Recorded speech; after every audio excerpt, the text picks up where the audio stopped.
to us about her journey and some general information about organ donation and tissue. Okay, please welcome Chelsey McNeil. Hi everyone, so I'm going to be doing this presentation today. It's for Dr. Bob Kemp Hospice in Stone Church. They'll lunch and learn about organ and tissue donation.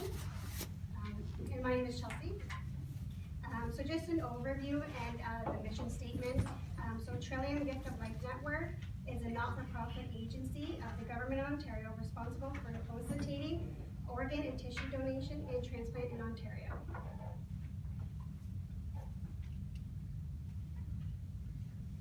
Okay, so I'm going to talk about some of the key facts about organ and tissue donation. So everyone is a potential donor. One donor can save up to 8 lives and enhance the lives of 75 others through tissue donation. Every 3 days, someone in Ontario dies while waiting for a life-saving transplant. Age does not disqualify someone from becoming an organ and tissue donor. Organ donor cards can no longer be in circulation. Even if you have signed a card, you need to register your consent with the Ministry of Health and Long-Term Care online, and you can do that at beadonor.ca. So what can be donated?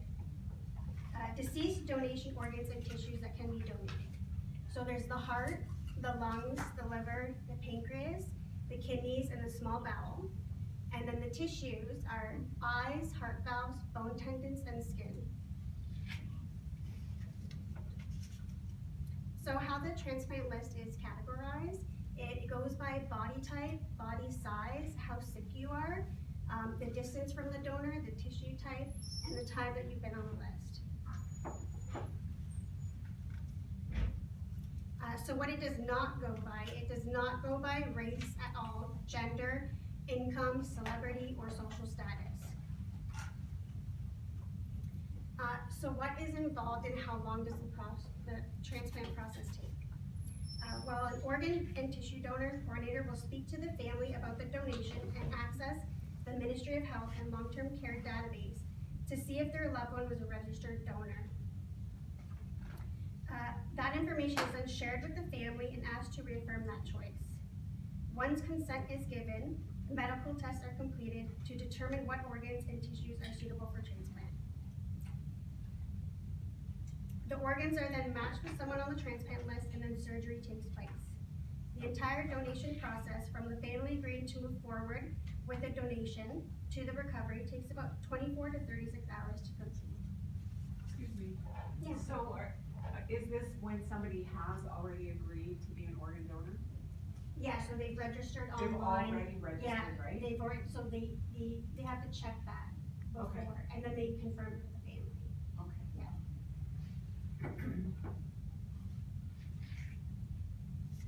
Okay, next is some common concerns that people have or may question. So doctors won't work hard enough to save me. That is not true. Doctors and surgeons and nurses always do everything in their power to save someone's life. I have an example. No one would want my organs. I'm too old, I'm too sick. Age does not disqualify someone from becoming an organ donor. The oldest organ donor reported today was actually over the age of 90 years old. And the oldest tissue donor was over the age of 100 years old. Yeah, so that's a lot of things that people don't know. They think, oh, I'm too old, or I'm past, this age, but that's not true. Your current and past medical history does not prevent you from being a registered donor. Individuals with severe illnesses can sometimes be organ and tissue donors. It depends on your case. Each potential donor is evaluated case by case.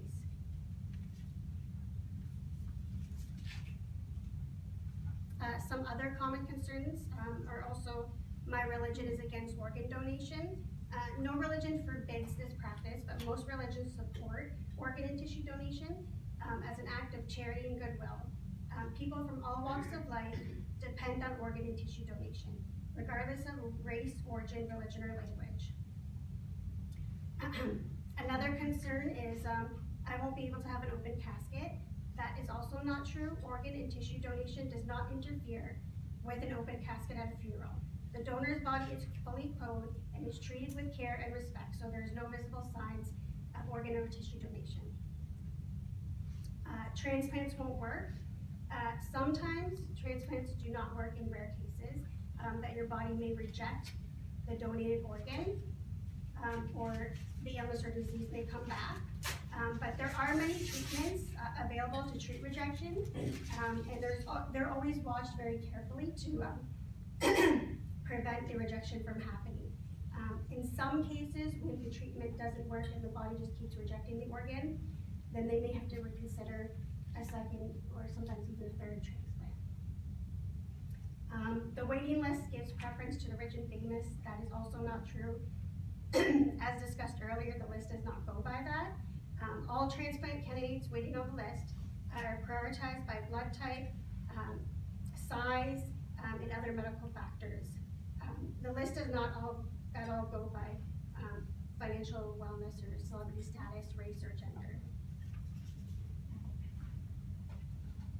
So here are some of the key statistics.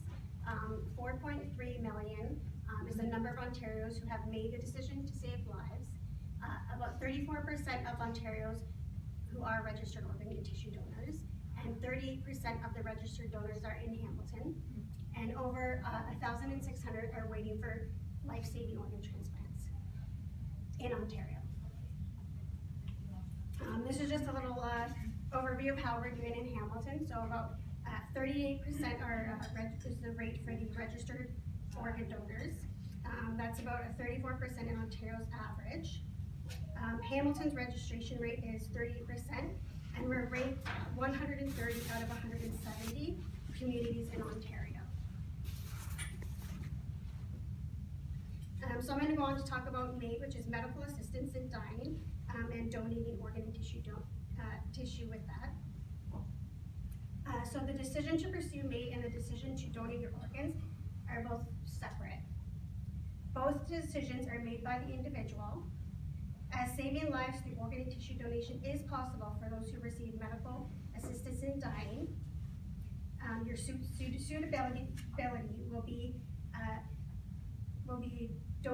determined based on your medical status and diagnosis and history. Once you've expressed your interest in donation with the Trillium Gift of Life Network, we'll work with you and your doctor and nurse and your practitioner to support your wishes and determine how they can be met. The Gift of Life Foundation will also be able to advise you on possible additional testing that may be required in order to be a donor, as well as other considerations that may impact your plan for assisted dying.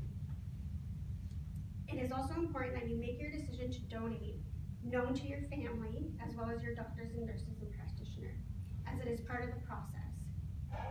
Depending on the person's illness after MAID, sometimes organs cannot be donated, depending on the case. However, tissues such as eyes, heart valves, bone, and tendon skin can be removed and used.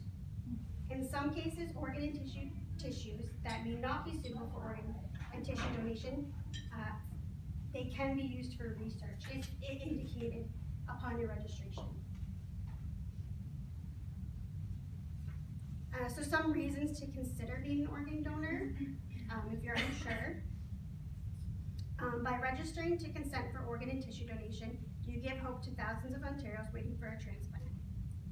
Individuals on the transplant list are suffering from organ failures, and without the generous gift of life from an organ donor, they will die. Tissues can enhance the lives of burn victims and help restore sight and allow some people to even walk again.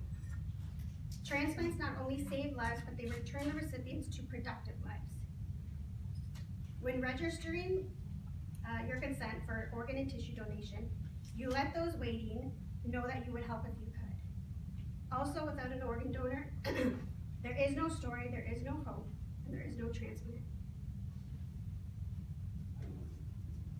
But when there is an organ donor, life springs from death, sorrow turns to hope, and a terrible loss becomes a gift. So I'm going to go on to talk about my story. So I had my transplant January 5th, 2018. So it's been 2 years. So I was diagnosed with CF at the age of 4. I had a good active childhood. My CF was fairly mild. I never stopped me from keeping up with others. I was born June 29th, 1988, and I'm the oldest sibling of 2 younger brothers. As a kid, I enjoyed outings, activities, sports with family and friends, and always managed to keep up, even though I would cough from time to time.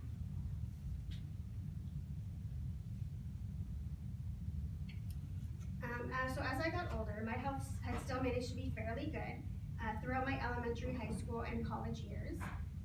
After college, I had a full-time job as a secretary, and even bought a house and a dog with my high school sweetheart.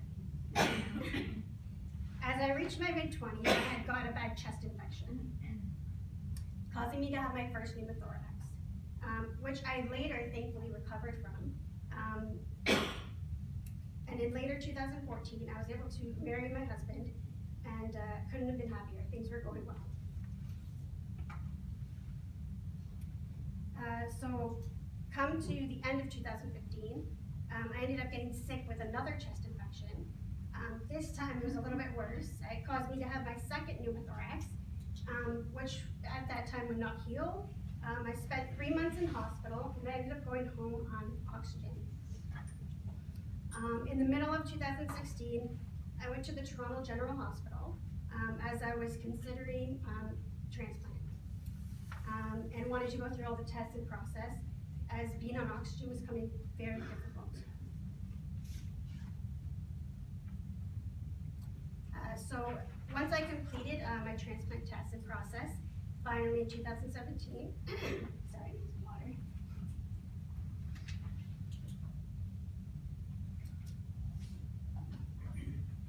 So I finished all my tests in 2017. But I wasn't yet on the transplant list. But very quickly, suddenly too, on December 14th, 2017, the worst had happened. I could no longer, sorry.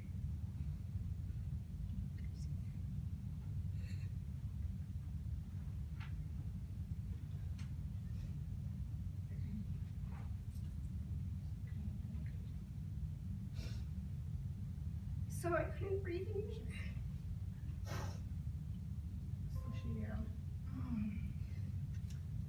She was at the point where she needed this lung transplant. Yeah, so it just got so bad that I was rushed to Toronto General, and they told my family and my husband that I needed a double lung transplant, and they were hoping it would come soon because I'm in a critical condition. So thankfully, after waiting for 3 weeks, on January 5th, 2018, I got my lungs. She got her lungs, we got the call. Yeah, and they were good for the lungs, and you know, I can't take my donor enough. And just me and my family and my husband were just so grateful that, you know, my donor made the decision to become an organ donor because she saved my life. And I'm thankful for the transplant team because the surgeons and doctors, they did like amazing work to save my life, and I couldn't thank them all enough.